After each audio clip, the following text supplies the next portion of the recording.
that is kind of like bookworm meets competitive sports, if you will. So we wanted something to encourage our readers to take it to the next level. And so this was something that was introduced to us last year, and we kind of took the ball and ran with it. So how it works, there will be 3 divisions of IBOB, or Idaho Battle of the Books: an elementary, a junior high / middle, and a high school. So depending on where you live and work in the state, you might have middle school versus junior high. That's why we had to combine those 2. And the idea is that each kiddo reads 16 predetermined books over the first semester of the school year. And then at the beginning of the second semester, they will start battling with other teams to prove they are the smartest of the smart. So typically you have a team of 4 people, but that is not set in stone. You could have a threesome, you could have a dynamic duo, you could even have a cheese that wants to stand alone. The problem is then, of course, it's all on that person's shoulders to remember every detail of all 16 books. So we really do encourage a team of 4. And then you can also have one alternate person. So I guess technically it's a team of 5, but only 4 of the team members can be battling at one time. So you'd have to rotate in and out with that 5th teammate. During a battle, there will be 16 questions asked, and half of those questions will be in which book questions. And if you could hear me earlier, I asked an in which book. In which book does the main character volunteer as tribute in place of her little sister? So the answer would have to include the title of the book and the author of that book. If a team gets both title and author, they earn 5 points. If they only answer one of those things, they earn 3 points, and then their competitors can try to steal the other 2 points by filling in the missing part. The other set of questions are content questions, and that was the one that I asked in Harry Potter and the Prisoner of Azkaban, what is Harry's godfather's name? So the content questions, you really have to remember details from all of the books, because it's going to be, characters, setting, themes, maybe symbols. It could just be random facts too. Because as you can see on this slide, every book has 80 questions dedicated to it. And so when you multiply 80 times 16 books, I don't do math, but it's a lot. So you never know what combination you're going to get. So like I said, the first semester of the school year, you want to focus on, getting the word out there and really pitching it. You want to get kids to create teams of 4 with that possible alternate, have them come up with a great name, and then encourage them to start reading the books.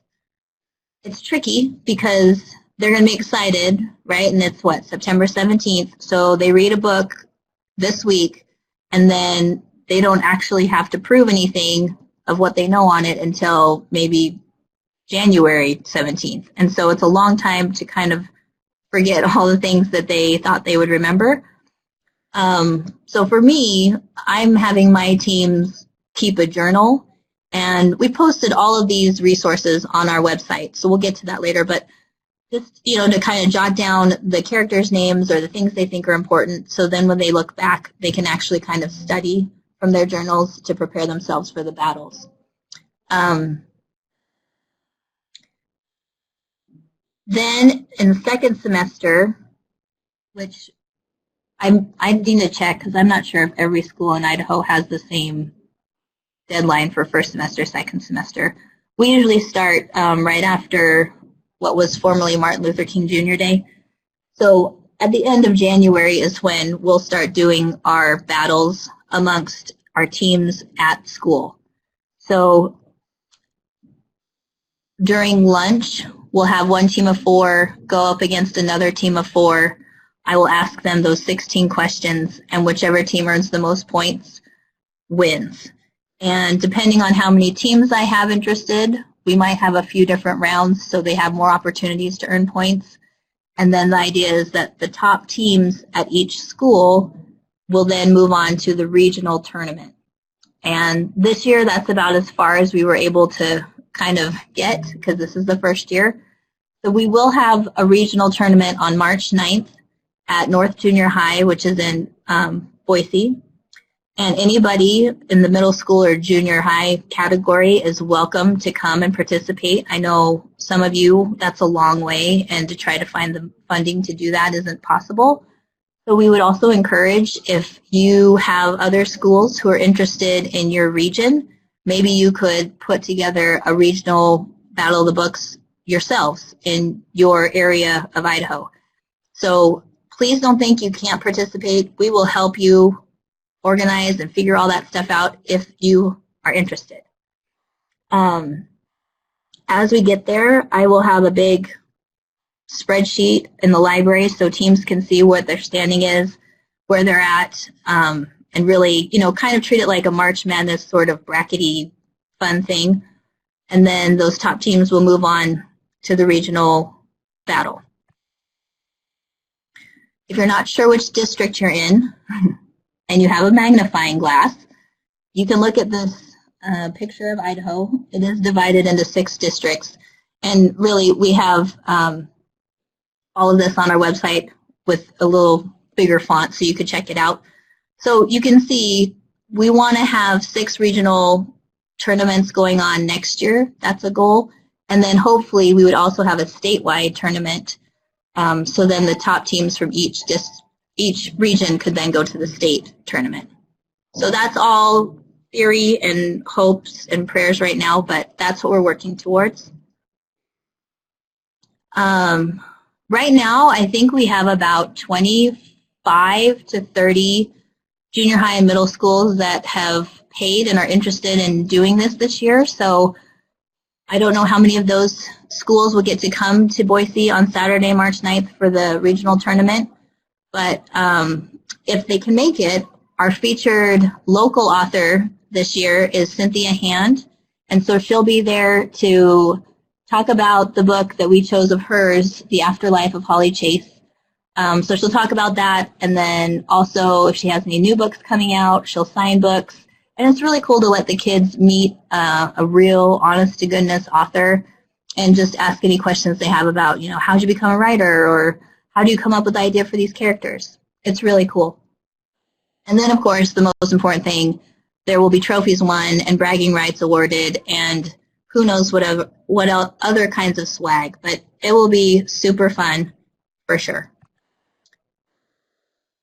These are the 16 books we selected for this year. I will let you know that it's a fun process, but it's not an easy one. We really have to think about books that appeal to a 6th grader and also a 9th grader. And if you work in middle school or you know some people in this adolescent age, it's tough because it's a world of difference. And so there are definitely some books in here that may not be appropriate or even enjoyed by a 6th grader. And there are some that are pretty easy or, I don't know, elementary, if you will, for a 9th grader. So we had to just do the best that we could. We tried to hit lots of different genres, different lexile numbers, different page lengths. Also, we tried to have a fairly balanced male versus female protagonist and different, ethnicities, religions, all that cultural stuff. We really tried hard to hit a lot of important topics too. So I just want you guys to be prepared that there could be parents out there that have a problem with 1 or 2 of these books. And the answer is your student does not have to read every book, right? As long as each book is covered by the team, they have as good a chance as any other team of getting lots of points and doing well in the tournament. But bottom line, no, we're not forcing anybody to do this, and it is a program that is a choice. It's not required. It's not connected to curriculum or anything like that. So just let your kids know if they start reading a book and they're like, yeah, I don't think I like this, or I don't know if my parent would like me reading this, or whatever, then you say, okay, no problem, let's get you set up with another one, and we'll try that one out. If you are either elementary or high school and are interested in trying this out, we didn't have enough interest to put together a committee and pick the titles and everything for this year. So what we can do is use Oregon's Battle of the Books list from last year. So these are the titles that would be available. You do have to pay Oregon to get the questions for these books, but it is possible. I think it's $50, but I'm not for sure. And then you could just start the program at your school as well. The problem is until we know of more schools interested, you may not have anything past your school level tournament to move on to. But those would be the titles that you could use. All right, so here's what we're going to ask of you. Start an eyeball program. It's so awesome. All you really need to do is get some copies of those 16 titles I showed you. If you want to purchase the battle questions, which you're going to want to do because Lord knows you do not want to have to create 80 questions for every book on your own. It costs $25, and you would just make your checkout. Well, we'll get to that later. And then just hype it up to your students and staff. It's a fun, for kids who love to read, it's a super fun activity, and it also, you know, builds on collaboration and teamwork, and it's just a lot of fun. If you would like, we would love to have some more volunteers on our committee. So there's lots of things we need help with. Like, we are already in the spot where we need to start picking titles for next year's Battle of the Books. So you could be on the committee to help us with that. Once we choose our books, then we have to write those 80 questions for every book, and that takes a lot of time. And also, if you are a great solicitor, we would love to help find some funding for books, for trophies, any other kind of swag we want to offer at the tournaments. You know, as this gets bigger, it's just going to need more money. So trying to find those places that want to help promote and provide for us would be great. So all you have to do is start telling your friends, family, and neighbors, hey, we're doing this Battle of the Books thing, and it sounds really awesome. How can you help out? How would you like to help out? These are the folks that are on our committee right now. We are all librarians to some degree. Some of us are public librarians. Some are school librarians. And then we've got Jeannie, who is just like the best of all things library.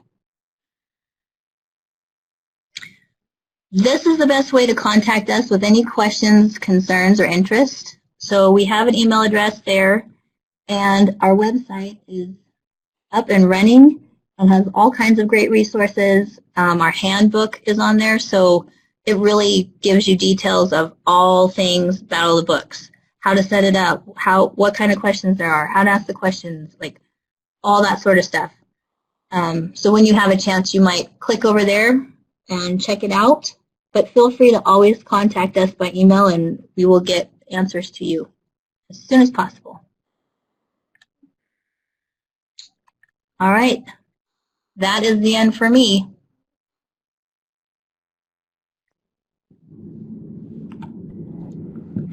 Okay, this is Amy. Oh, did you want to do questions first?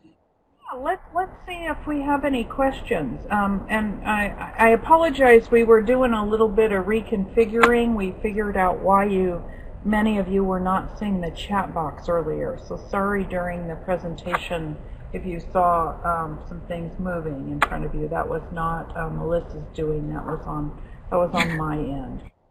Thank you for the clarification.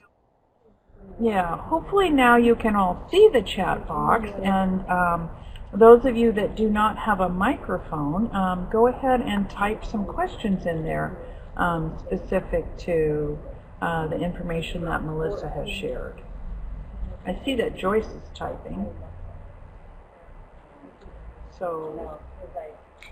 Oh, good question, Joyce. I guess it would depend on how involved you want to be.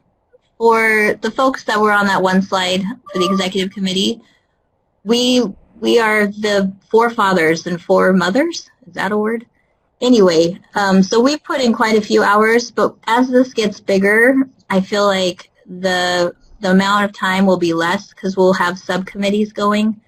But really at this point, we would love to have somebody helping select titles.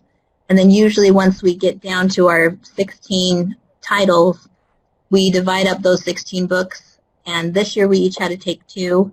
And we read the books and write those 80 questions. So then you would be writing 160 questions total. And then it's done. But the more people we have helping, the less time that would be. Does that answer your question?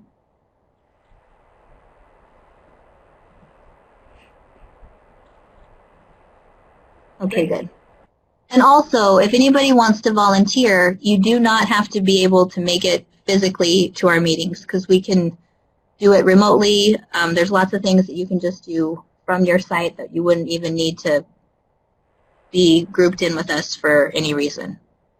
Oh, that's great. Yeah. So lots of people can participate at different levels of commitment. That's great.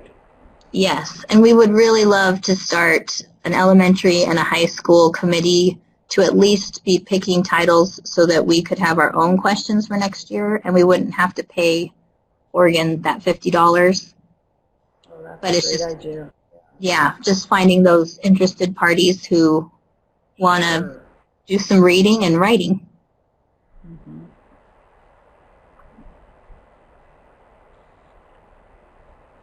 It might be kind of a fun project just to, get a group of kids involved, maybe high school kids to work on the middle school questions or something like that. Mm-hmm. Oh, and the other thing I was going to mention, if anybody's interested, like you think you want to try Battle of the Books, but you're a little hesitant because it seems like a lot and you don't even know, like, how do I even get this started? If you are available and can get to Boise on that Saturday, March 9th, we would love to have volunteers to help us run the tournament, and that's how Amy and I got hooked, because last year there was a librarian from North Junior High who had moved here from Oregon, and so he knew all about the program and set it up at North Junior High and just needed some, warm bodies to help ask questions and do different things. And so we went and volunteered, and then once you get to see it in action, it's a lot easier to then figure out how you would make it a reality at your school. Cool.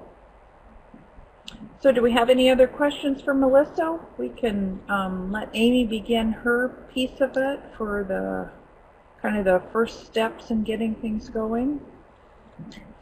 Okay. One of the things that I wanted to mention for the public librarians that are in on this session, last year I actually worked with Gabby, who's in on this chat, and it was a great partnership where she brought in books, she met with my kids once a month, and we had this really nice relationship with the public library. So if, as a public library, you would like to do this, you could either partner with a school in your area, or you could even run your own program. We had a lot of homeschoolers that wanted to do this. We did it like an abbreviated version of it last year. And so there were some homeschool teams. So that is an option for public libraries to have teams through your library or to partner with with the school library, excuse me. So I'm going to be talking about kind of what it looked like for me for the last month or so to get this started, because I'm kind of figuring it out as I go. So I thought I would share some wisdom. So the first thing, like Melissa said, is I needed to get the word out. We had done a version of Battle of the Books last year, and so all of those kids were excited to do it again. And so I advertised. I put an announcement on our website with a story about what it was and information that you could click on so you can see the Battle of the Books competition little snippet there. That's what I put on our website.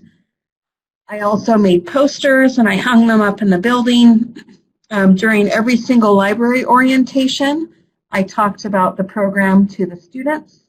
And then I also put a big window display so all of the parents walking around for our Walk Your Schedule Day were able to see that.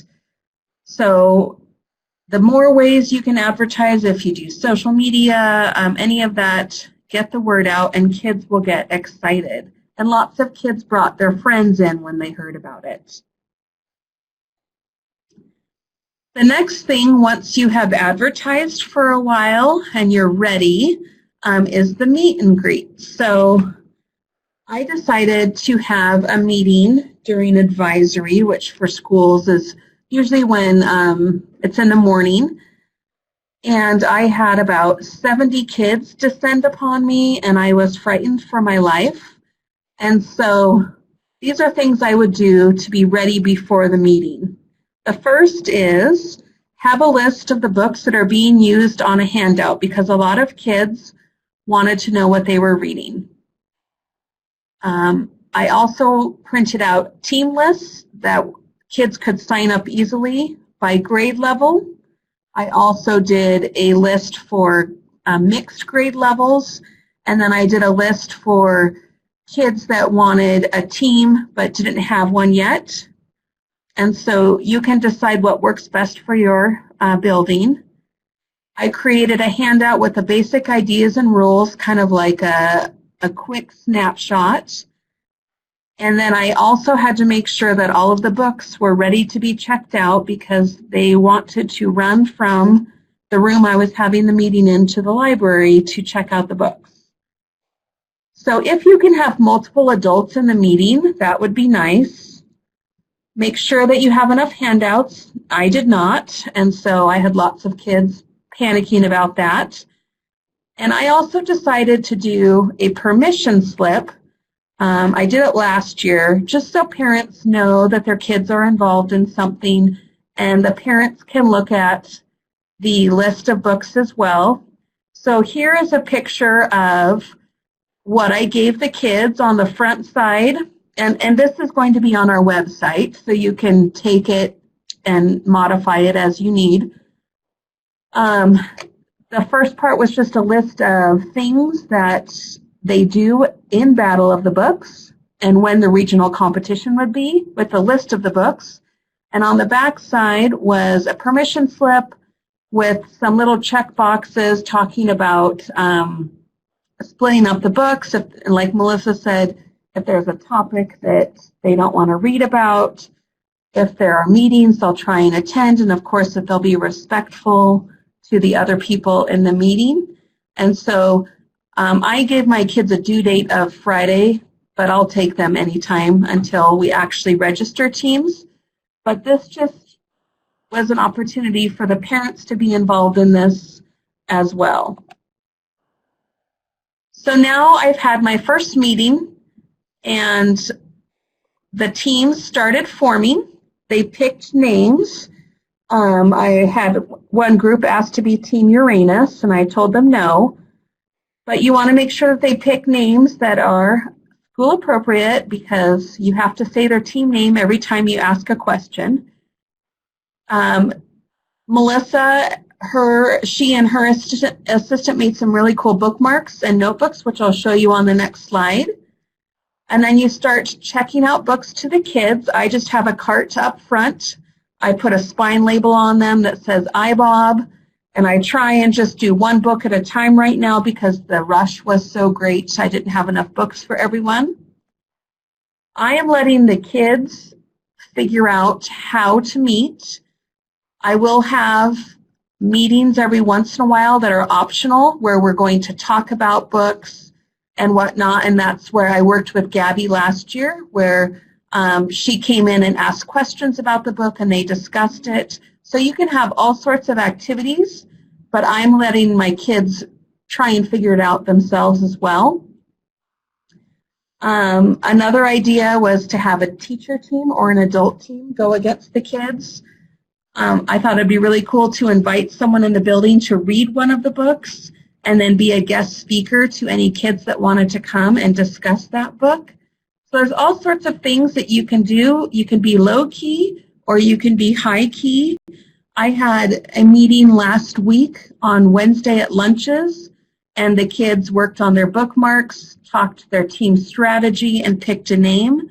I'll probably do another meeting in another week or so, as I've already had a few kids start to drop out, and we'll figure that out. So this was the bookmark that Melissa's assistant made. You can see that the books, I don't know if you can see that my cursor there, but you have the books and their team name, and we laminated them together. And then we have little stickers that we're putting on the front when they read the book so they can see what they've read. And I'll probably try and do a prize each month. If they've read a book, give them a piece of candy or something like that. On the right-hand side is what the journal looks like. So each title has a page, and the kids can write down information about the book. And they've really enjoyed having that as well. Again, you don't have to do this part. This is just funsies for the kids. And Melissa said that, as you can see, she's closed the library during lunches on Wednesdays. And that's, again, it's an optional thing. I did the same, but then found out that the Bible group met on the same day. And so now I'm switching that so the kids that are doing both can go to both. So basically, September to January, teams will be reading, and that's the part I'm letting them manage. I'm not going to keep track of who has read what. They can figure that out.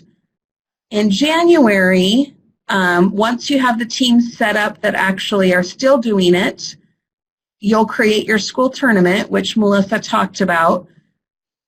You will get the questions sent to you from the IBOB committee if you paid the $25. And then you will start your bracket, basically. Depending on how many teams you have, you'll do what we call pool play, where they might battle 3 or 4 teams, and whoever has the highest points out of those battles would go on to the next one. We'll be battling hopefully during lunches, but we might have to do some advisory as well. All of my things will be done during school hours, but public libraries will have to pick a time that works best for their patrons. Let's see. And then this just goes on to talk more about the tournament, which I think Melissa covered most of it. Yeah, I think that sheet I'm just reading through. As it gets closer, excuse me, we will be sending out more information. So don't feel panicked if you're not exactly sure what it's going to look like beyond January. You will get answers, and we will have everything very clearly set out on the website. But right now we're just focused on getting the kids reading and ready to start answering those questions. And I think that is it from me about first steps for getting started. So do we have any questions?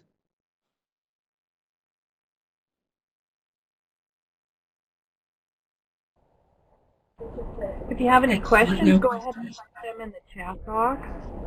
I noticed that Melissa indicated in the chat that Greg Nielsen at Idaho Book Fairs will sell the titles at 50% off. So if any of you are looking for a place to purchase them, that might be one option for you. Also, if I can interrupt, Tammy, I'm sorry. I spelled his name wrong. It's actually S-O-N. Nielsen, like not a daughter, but a son. Sorry. Like a son. Okay, yeah. And I just looked up the website, and there's the website for Idaho Book Fairs. Looks like Jeannie is also typing. Jeannie earlier had put up the website for Idaho Battle of the Books. First, if some of you want to take a look there, find out a little bit more information. So Jeannie has indicated that Rediscovered Books in Boise offers discounts to teachers as well. That's great. Maybe throughout Idaho there might be some other local bookstores that would provide discounts. That's cool. Do we have any other questions at this point? Or Amy or Melissa, did you guys think of anything else while you were listening to each other? I would just reiterate what Melissa said about the books that were chosen and the age range. I have had one parent complaint about 6 of the books. And what I thought was some of the most elementary level books they had some issues with, which is why I do a parent permission slip. In my community, there are a lot of conservative parents, and they want to know what their kids are reading, so I've chosen to protect myself that way, but it is an optional program, and I told the parents that, and they still want him to participate, but they don't want him to read those books. As a side note, we had a team last year who went to the semifinals and had only read 4 of the 16 books. And they were just really good at problem solving and guessing which book it wasn't. And so if you don't read one book, it's not the end of the world, I think, in my opinion. That's pretty amazing. I know. Yeah. It looks like Joyce is typing, and it looked like Whitney earlier was typing. I don't know if maybe your question got answered. Oh, no, still a couple more people typing. This is Jeannie. I'll just add too, while we're here, that generally the kids who have had the questions that are the practice questions that they practice at school are a lot more comfortable and do better at answering the questions in the tournament than the kids who have just read the books and then just head right into the tournament. Right. One of the things that you will do before you start your tournament is have some practice sessions where you're not just showing them that they get 15 seconds to answer. And we did a little bit of that. Gabby and I did that before they went to the competition, and that helped. So Whitney, you asked what titles should I preview? Well, that's a good question. They went on Common Sense Media and found reviews on several of the books, and after I read the reviews, and I reread the books again, I've read them all mostly once, well, at least once, if not twice. Some of the reviews on there are incorrect on what they say happened. So the main parent concern was Warcross. It is a little bit more young adult in feel. There is a makeout scene and a few mild swears, and they didn't think that it was appropriate to have kissing in a book. Some of the parents have had an issue with the prince and the dressmaker because the prince likes to wear women's clothing from time to time. And the rest of their complaints were things that were falsely represented in Common Sense Media. Under a Painted Sky does have a almost sexual assault in it, but it is about a paragraph long. There is nothing graphic, and she kills him. So, haha, he gets what he deserves. But the parents didn't think that was appropriate. Let's see what else was on there. Port Chicago 50 does have a few swear words in it, but they are all historically accurate swear words that were used in the Navy transcript, and it does also use the N-word because that's what they were called during World War II by the men that they worked for. So that one does have a little bit of language. And they had a problem with See You in the Cosmos because of a false review. It sounds absolutely ridiculous if I say it out loud, so I don't even know if I want to. But they thought, so the premise of the story is the boy records sounds to send to his golden record up in space like Carl Sagan did. And he wants to record the sound of a same-sex couple in love by listening to their heart and their brain waves just to know what love sounds like. The review says that he wanted to record them having sex, which is not true. So the parents read these reviews and freaked out when really it wasn't something that they should have worried about. And if you read the book, it is very naive and innocent, and I didn't even realize it said that until a parent told me, and then I went back and read that review, and I was like, what book did this person read? Because it's not what I read. So I hope that answers your questions. But those are the ones that that particular parent had a complaint for, and that's the only parent complaint I've had. That was a great question, Whitney. Whitney is typing, so we'll see if she has any other questions. Okay, Whitney says, thanks, that's helpful. Joyce had a question that Melissa answered, but just in case you're not seeing the chat, I'll repeat that. Joyce's question is, what is a good time to start forming your teams? And Melissa responded that starting now is a good time to start. She said there's always more interest in the beginning, and then some will fizzle out later. So do we have any other questions? I went ahead and backed up to the slide with the covers on it, so while Amy was talking about the particular books, you could have a visual of that book. Sometimes that's helpful. So Tracy is asking a question, and it is, how many public libraries have formed teams and participated? Amy or Melissa? Jeannie? Sure. Last year we had, it was a slightly different competition, but we went to Silverstone Branch. It was 2 middle schools, and then the public library had a team. So it was 3 teams battling each other. This year we're hoping to have any public library that wants to do it be involved, but we aren't taking. We won't really know how many teams are coming from any school or library until it gets a little bit closer to January. Because I have maybe 20 teams right now, but I don't think they're all going to make it to January. Oh, Melissa says 2 that I know of.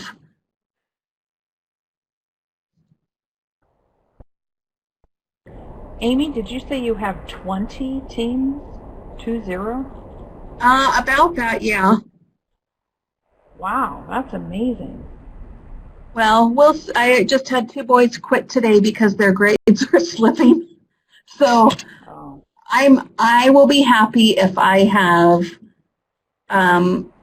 4 or 5 in each grade level, but we'll see. Last year I had 15 kids do it all the way from start to finish. That's great. Melissa said she has 10 teams. Wow.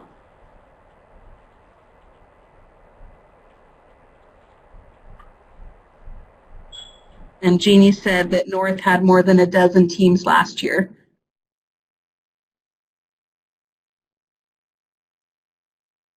And I think that Fairmont had 4. Each of the other middle schools had around 4 or 5 each, too. That just makes my heart leap to hear that so many kids want to read and be on. It really is, it is amazing to see how excited they get about having an activity that they are good at and that they love doing. That's fantastic. Good job, guys. Do we have any more questions for, oh, Jeannie types that it's like sports but with books. Yeah.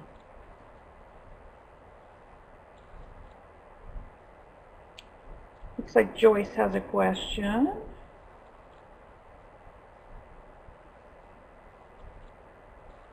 Joyce is saying great information and thank you. Does everybody know where to find more information at the link that we posted earlier? It's idahobattleofthebooks.org. So if you want to find out any more information, go ahead and go there. And if we don't have any other questions, just like to thank our presenters, Melissa and Amy, for sharing this information, for trying it out in their library, and you know, kind of figuring out some of the what works and what doesn't, and then being willing to come forth and share it with everybody. So thank you both so much for being part of this. As I mentioned, next month on October 15th at the same time, we'll be doing another webinar, Info to Go. Same format as this, but now that I've done one, hopefully I'll know how to get the chat in view right early on. But next month it will be about doing breakout programs in your library. And our presenter is Nick Madsen from the Hayden area. So thanks everybody for joining us, and go forth and have a great week. Yeah, as Melissa says, keep calm and battle on. Thanks everybody.